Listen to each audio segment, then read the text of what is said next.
celebrating 20 years of Shondaland. It's handled. How to get away with murder. If I had any sense... Shut up! Dance it out. For more than 2 decades, I have my hand on a bomb. I'm freaking out. Shondaland has delivered the drama from forbidden romances Do you love me? I love you! to iconic monologues Twice as good as them to get half of what they have. and shocking plot twists. Now, as they celebrate 20 years of telling bold, inclusive stories, Shonda Rhimes and Betsy are reflecting on the world they built together, one groundbreaking show at a time. It cannot be 20 years. 20 years. 20. Shondaland, 20 years. 20 years. Could you have imagined going back to 2005 and going, all of this that has happened? No. Absolutely No. not. Not at all. No, we just had this conversation. We were like, Yeah. how can this, would we have ever pictured this 20 years ago? And No. That was back when we were still thinking we would sell episodes of Grey's Anatomy out of the our car. cars. Yeah. We're like, Yeah. maybe someone will buy them off the street. In the Yeah. old days when it was like VHS tapes, too. Yeah. Ooh, yeah. yes. Back in the paleo era. Stop that. Yeah, no, we actually, right before the show launched, we're sitting doing editing one night really late, and we were both kind of like, I wonder what's going to happen. And we decided that if people weren't watching it, we would take care of it by Sell that delivering one it car. door to door. You were going to, by any means necessary, It was not a smart plan, you were going to make it happen. but it turned out But okay. it turned out okay. Okay, how does this, because you all are finishing each other's sentences, you realize this. And this is the longest running women's partnership in television history, 20 years. Yes. Is it? I didn't know that. That's a word on the street. There you go. So what's I like the street. So how does this work? I mean, how do you all complement one another? Oh my God. We are, I would have said at the beginning, we were complete opposites in every way. Yeah. That somehow meshed together, right? Yeah, I think that's melded true. together. But now I think we're way more like each other I agree. than we were before. So we've grown together in a lot of ways. And we also immediately connected on what we weren't seeing on TV. Right. We talked a lot about that. There were no women who felt like real women on television at that point in Or time. locations like hospitals that were filled with people that looked like a real The hospital. world, yeah. But also, like, I just wasn't seeing stuff that I wanted to watch. My daughter Harper had been born, and I remember once you have a baby, you never leave the house. So I was laying on the sofa with this baby on my chest, and I was watching more TV than ever before. And TV was great, but I didn't see anybody who looked like me or felt like me or the women that I knew. And I was like, I want to watch that. There was, nothing was honest and messy. And Honest and messy. You know, yes. what we really love is the messiness. And also, there were very, very few, in my memory, female leads of a drama. It was primarily, at that point, dudes. Yeah. And some lovely shows. But we were sort of like, so where are the kind of screwed up, normal conflict Yeah. The relationships? Cagney and Lacey women had sort of disappeared from They had, television, they I had. think. Are we that good or are they that stupid? And we were like, we're all the competitive, mean-spirited, fun, well-meaning women out there. I even named one of my dogs Cagney. I was a big Cagney and You Lacey. did. I loved Cagney Yeah, and Lacey. oh, that was so good. But enter Grey's Anatomy. On call rooms, attendings hog them, sleep when you can, where you can, which brings me to rule number 3. If I'm sleeping, don't wake me unless your patient is actually dying. Rule number 4, the dying patient better not be dead when I get there. Not only will you have killed someone, you would have woke me for no good reason. We clear? Yes. You said 5 rules. That was only 4. Rule number 5, when I move, you move. Get out of my way! Take me back to the pitch, to the idea, to the nerves, all of it. Oh my, well, we talked about the fact that we'd tried to do a pilot the year before about war correspondence. Which was great, And by we the were way. very excited. I know, I love that script. We was were a good very script. excited to make it. But then we went to war, so it was not the best moment in time to do it, I think. And then the next year, we were going to do another pilot again, and I thought, like, what does Bob Iger want to see? And they said, Bob Iger wants a medical show. So it was a medical show. And it was kind of perfect because I had been obsessed with it. You had been obsessed with it. There were shows I loved, but medical shows, the idea scared me because I never understood what was going on. Like, I remember I loved St. Elsewhere because it was just about a bunch of screw-ups, which I thought was really interesting. And I said to Shonda, like, I think that's great, but I never really totally understand what's going on. And from the point of view of somebody who goes into a hospital, and she said, oh, there are these things called interns. Yeah. and they're learning with you. And So I was that like, we're all we're learning going to learn together. at the same time. And I was like, perfect, that's perfect for old dummy here. So we talked about characters, and we talked about kind of what the world could look like. And then in typical Shonda fashion, she said, okay, I'm going to go off and I'm going to write a pitch. And normally in these situations, you get a pitch and you work on it. You kind of, the pitch was pitch perfect, no pun intended, but all puns intended. And it was, we came in and you read it. Yeah. I'm a terrible pitcher. Like, I'm notoriously bad. So I remember really clearly sitting in that room, and the way I pitched, because I was really, really shy and very nervous in front of other people. So I would go, there is a girl named Meredith. Like, I would hold the paper up, and I'd be like, she is a great doctor. Like, it was bad. It was a bad pitch. But the story was good. And if anybody interrupted you, you had to go I'd back start to at the the beginning. You did not. Yes. If you She interrupted did. me, I had to stop and go all the way back to the beginning because I couldn't continue. Shonda, It was bad. come on. It's amazing that they bought the pitch. And we were the last show to be picked up for pilot. We had to beg for it. Yes, we did. They did not want us. When we were mid-season, what did we have to lose? Because no one was paying any attention, because that was the other year thing. of Desperate Housewives and Lost. Yes. So they already had two big mega hits. So we were just the kids in the Quietly back of the corner, class yeah. chewing on our hair And over also, it in was the other that- part of town. It was that thing, though, if we're going to fail as ourselves. Yeah. So we're not going to make stuff up and to please you, and then it's not what we created in the first place. Are there times that you're even surprised by some of the storylines, how it resonates with folks? Yeah. I mean, I think it's been 21 seasons of these stories, so I'm always amazed. I'm amazed at how many people come up to me and tell me that they learned something that helped them save somebody in their family's life. That happens a lot, and that's surprising. I'm also amazed at how many young women can say they're going to go into the sciences or they're doctors. I'm on the Dartmouth Board of Trustees, and so I marched in the graduation, and as I was marching, there were all these young women who were like, we're going to medical school, we're going to medical school. And it was because of Meredith Grey, which is amazing. Grey's Anatomy, later becoming the longest-running medical drama in American TV history. So many things that are iconic. So pick me. Choose me. Love me. I know. I'm always telling people, don't do that. I know, Don't do that I know. anymore. Yeah. But it's just like, I can Choose still me. see her saying that. I know you had the exact cadence. By the way, that was thank you very perfect. much. That was really End scene, good. end scene. How does it feel to know that you have become a part of culture? Not just television history and that, but I mean, cultural moments like that. It's fascinating to me sometimes to overhear somebody in like a restaurant or something, because I don't live in LA anymore, so I'm in a restaurant and somebody just completely randomly is like quoting a line from one of the shows. Yeah. That's amazing to me, and it does feel magical, because it feels like the stuff in my head, the stuff that we talk about, is now out there in the world and other people are embracing it. So for me, that's a really personal feeling, to feel like I've made something up and people are embracing it in this way. Don't let what he wants eclipse what you need. He's very dreamy, but he is not the sun. You are. But it is incredible as you keep going that those things continue to resonate. It's really, Yeah.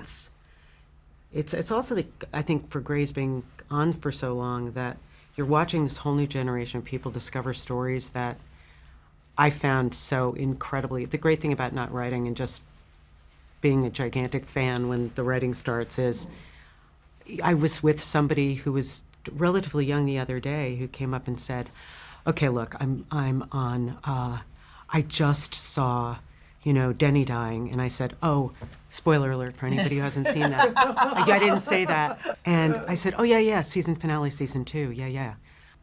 And it was, I couldn't believe you did that. I couldn't believe you did. And it was so fun, because it was like, it's Still so present for it's people. still so present all over again. I'm always saying our fans give birth to our fans with Grey's. It's fascinating because, there's an age at which daughters start watching and their mothers maybe are still watching. And then somebody was like, no, fans give birth to the fans. We're giving birth to the fans at this point. Fans often sharing those special moments online through TikTok reaction videos of their loved one.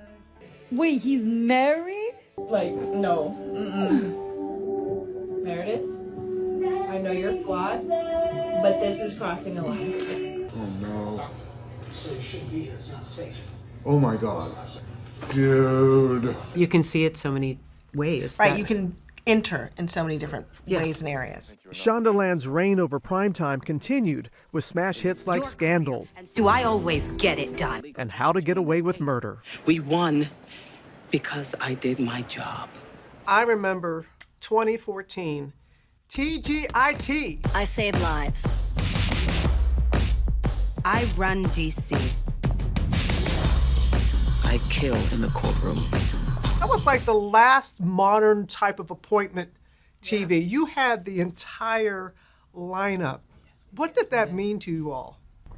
That felt insane. Because I remember them coming and saying, we're going to do, Grey's at 9, Scandal, Grey's at 8, Scandal at 9, was it? And then Murder at 10. I think that's what it was. And I remember thinking like, well, that's a whole night. Like, that doesn't make any sense. And then somebody pointed out, I think you pointed out, it's the most expensive night in real estate for television, for advertising dollars. So it was a really big deal. And ABC treated it like it was a really big deal. Yeah. Which was fun. Look me in the eye and promise no love's like I love. Another key part of any Shondaland show, the music. It sort of started with Grey's Anatomy because I think very early on, because both Sean and I came from movies, we had this idea that if TV didn't normally use whole songs for the most part, you'd do like little chunks of things. But with so many characters on Grey's Anatomy, we figured a great way to connect people thematically is if you're playing a song all the way through every single. So we started looking at songs in pretty much their entirety, and most of them we would just start and play and then end up placing. And we hired the person that I got to hire on the pilot was the music supervisor. Alex Patsavis. Alex Patsavis, who I'd known for a few years before, who had done the OC and later did, she's done a ton of stuff and is wonderful. And we had a very early conversation about the idea that we needed the show to sound like the interns, who were rough and not necessarily that experienced, but had a real passion and conflict. And she knew all these young musicians, especially from the sort of Silver Lake crowd at that never point, really gotten exposed to anybody. So we had the best time placing those songs. It was amazing. Yeah. It was a really fun experience, and that sort of set both those songs, because we both love music, to then figure that it was incredibly important for every single one of our shows, all of which are totally different. Have very different musical Have very, very identities. different musical styles. It's at 9.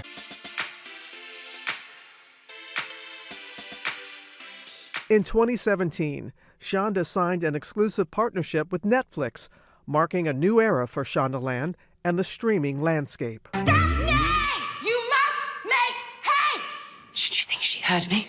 For us, the move to streaming was amazing. I think we had gotten to a point where we really understood network television and felt really comfortable doing it. I used to say that at a certain point, problems would come up and it would take us months in the beginning to solve them. Yeah. And by the time we were ready to go, we could solve a problem that would have taken us months in like 2 minutes. We were just very comfortable at that point.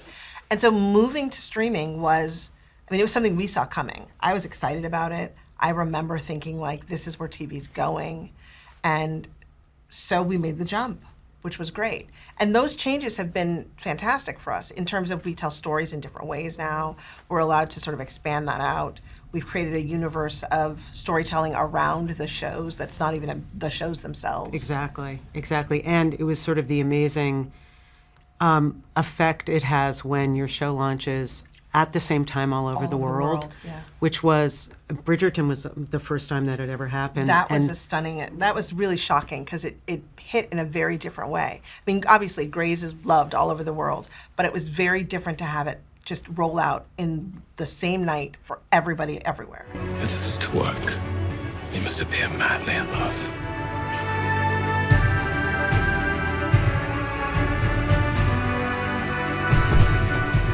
I love how it got. You guys are so excited.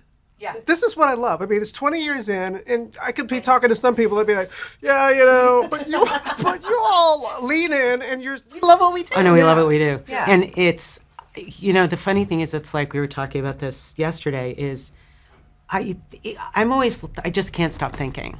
Like, 'cause the great thing is, because I always can pick up the phone or text and say, oh, I read this thing, or I thought of this idea, and you always get yes and from Shonda. You don't get, well, what were you like, drunk at the time when you thought of that? She literally is always like, that's interesting, wait, let me think about it. Or if something like Bridgerton, where I first thought You thought I was crazy. I thought she was crazy. Because she called and she said, I just read this book, you have to read it. And I was like, it's a romance novel. Wow, this is like, really? Okay, fine, I'll read the book. And it was fabulous, and I loved it. And from her perspective, it was like, look at the storytelling. And my perspective was also like, do you know how many children they have? Do you know how many seasons of television that is? And I was That's just like, amazing. I was like, it's a feminist workplace. I was Feminist like, workplace. that we can keep going for years. The feminist workplace thing I thought was amazing because we've never really done an actual biological family show. Yeah. We almost always do. Strangers as family. I think Strangers as Family and also Friends by Choice, because that was very early conversations we had too that we all have made. I mean, I've got amazing friends at Shondaland, you know, and I still find that you develop these incredibly complex relationships with people because very often you're having, you know, the worst and best days of your life there. At work, yeah. If you look at Grey's Anatomy especially. Oh, yeah. Yeah. Oh, why do you say that? Well, it was our first one. And so I feel like we made a lot of mistakes. We did.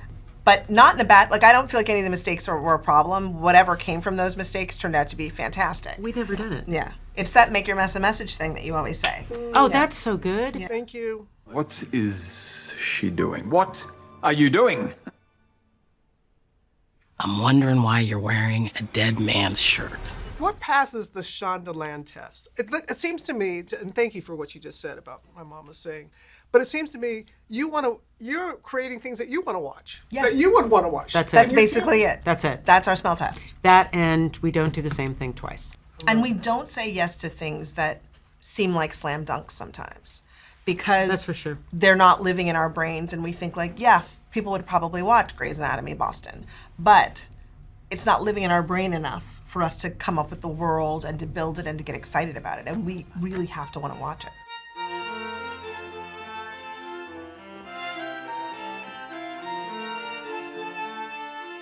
With all the craziness that's going on in the world right now, I don't have to tell you all right now. Yes. I mean, there's some and could be some good material. How does that factor in? Because you like to be in tune with what the world is feeling. I don't know. I mean, there's two things. Because I remember saying about Scandal, you know, it's great to tell the story about how corrupt Washington is. You know, it's great to tell a scary story when the lights are all on, when it's daylight outside. But when it gets dark, you don't want to tell those scary stories as much. So to us, I feel like right now we're trying to mine a lot more joy and a lot more enjoyment because I feel like people want to escape a little bit from the realities of eggs being too high and all kinds of other things. I also feel like, though, you always have to think, okay, this show won't be on for, you know, a bit. So one of the things you have to calculate is how are you feeling in the moment, but what is it about this story that we want to tell that would endure? Because I think that's an important aspect of, will it be relevant? 4 years later after and production. the tone is a gigantic part of it, but what the actual underpinning in the story and the themes and the characters are and how will they endure isn't something you think, will this endure? But just, it comes back to if it's endlessly fascinating and you can't see how it's going to end, to me it's a great possibility. Well, I've had the pleasure of being on the set a few times of Grey's, and there's this, you know, we throw around the word about work family. You could just tell the love that is there. Your speech for Ellen when she got the star, that was so beautiful. Thank you. I really wanted to capture like who she is. It was funny because I remember with the casting, I kept saying, I want somebody who's like that girl in, what was the movie? I can't remember the name of the movie anymore that she was in. Oh, Moonlight Mile? Yes. I was like, I want somebody like that girl in Moonlight Mile. I want somebody like that girl. And it just, finally someone said, I think you can have her. And so, like, we had this meeting, and we got along perfectly, and it felt really right. And from then on, I mean, it's very strange when you're writing somebody's character, because a lot of times I'm also writing things that are personal about them that they never told me. Something about, like, their performance or something, right? Mm. And so Ellen and I became really close that way, because she was like, how did you know this? Or how did you know that?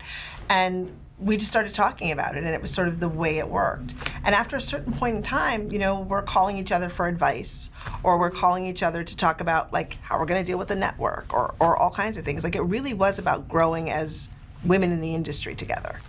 And that feeling must be so great in that when you think about these careers that you helped launch, how yours launched alongside it. Can I just say thank you? Can I just honestly and sincerely just say thank you? My sisters, thank you. It's not that long ago, but then it was. Yeah, I know. That means a lot. And I'll tell you, one of the most amazing parts of this is that we both, very early on, we love to grow talent. And I think one of the biggest joys that we have is that I can say so much of Shondaland is populated with people, or ancillary, populated with people who started in one role and moved on either within the company or running a show, or I like to say, like, my desk was a training ground for, Jess Brunell, who's now running Grace Bridgerton. Chris Van Dusen, who's with you. He was the creator of Bridgerton. And Meg Marinas was our researcher on Grey's Anatomy. Like, she's running Grey's Anatomy now. So it's wonderful that way. But also, like, there are Tom Verica, who directed one episode of Grey's Anatomy way back in the day, then sort of ended up coming in, and now he was the producing director on Scandal. He's the producing director on Bridgerton. He was playing a character on How to Get Away with Murder. At the same time, he was directing Scandal. Pete Nowak, who I hired as a baby writer in private practice, and then who created How to Get Away with Murder, and has become a beloved part of the family, too. Yeah.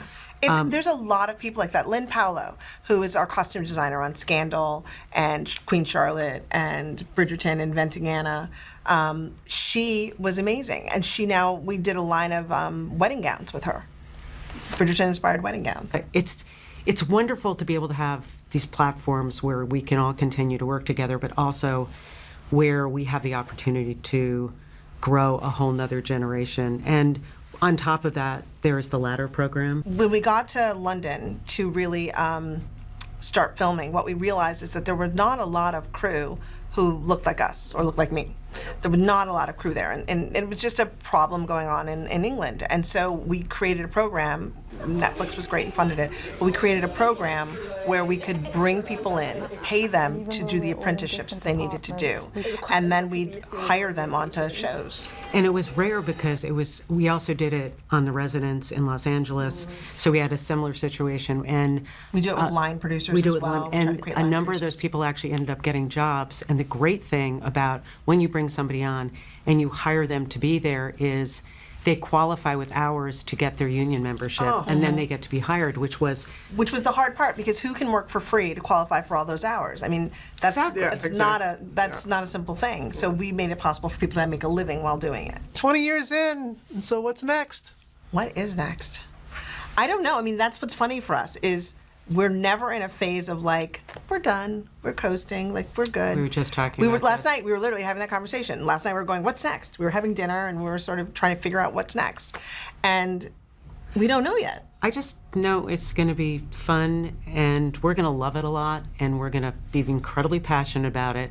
And it will be something that will probably surprise people. And they'll say, why do you want to do that? And we'll say, because we love it. Yeah. And because she's going to write the hell out of it.